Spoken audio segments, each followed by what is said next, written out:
Hello বন্ধুরা, সবাইকে শুভ দুপুর। তোমরা সবাই কেমন আছো?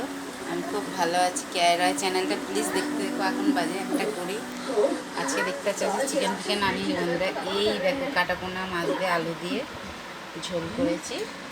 আর এই দেখো বন্ধুরা কচুর লতি চিংড়ি মাছ দিয়ে করেছি।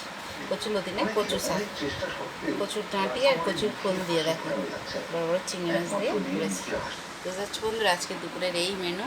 কে কে ভালোবাসে কচু, মানে কচু শাকের শাক দিয়ে, মানে কচুর ডাঁটি আর কি, কচুর ডাঁটি ফুল দিয়ে এরকম চিংড়ি খেতে অবশ্যই তোমরা কমেন্ট করে বলবে। আর এই যে সাদা ভাত দেখতেই পাচ্ছি বন্ধুরা, আর এরকম কাটাপোনা মাছ দিয়ে এরকম বড় বড় করে আলু দিয়ে এরকম ঝোল খেতে কে ভালোবাসে অবশ্যই কমেন্ট করে বলবে বন্ধুরা, ঠিক আছে?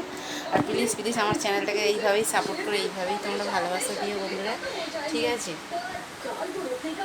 আর ভিডিওটা স্কিপ করে না, ভিডিওটা দেখতে থেকো। আর আশা করি তোমরা সবাই খুব ভালো আছো, আমিও খুব ভালো আছি, ঠিক আছে?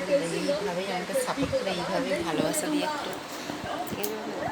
চলো টাটা বাই। এই যে দেখতেই পাচ্ছি ভাত বাড়বো, এই দেখো ছেলে মেয়ে মাছের থালাতে খায়, আমি ওই ডিশটাতেই ভাতটা বেড়ে খাবো বন্ধুরা, বুঝতে পারছো তো? এই ভাতটা বাড়বো, ঠিক আছে? চলো ভিডিওটা স্কিপ করো না, ভিডিওটা দেখতে দেখো। আর কে কে ভালোবাসে এরকম কচু শাক দিয়ে, মানে চিংড়ি দিয়ে খেতে, কাটাপোনা মাছ দিয়ে আলু দিয়ে, ওকে তো অবশ্যই আমাকে কমেন্ট করে কিন্তু বন্ধুরা বলবে, ঠিক আছে? তোমরা সবাই খুব ভালো থেকো, আমিও খুব ভালো আছি। চলো টাটা বাই।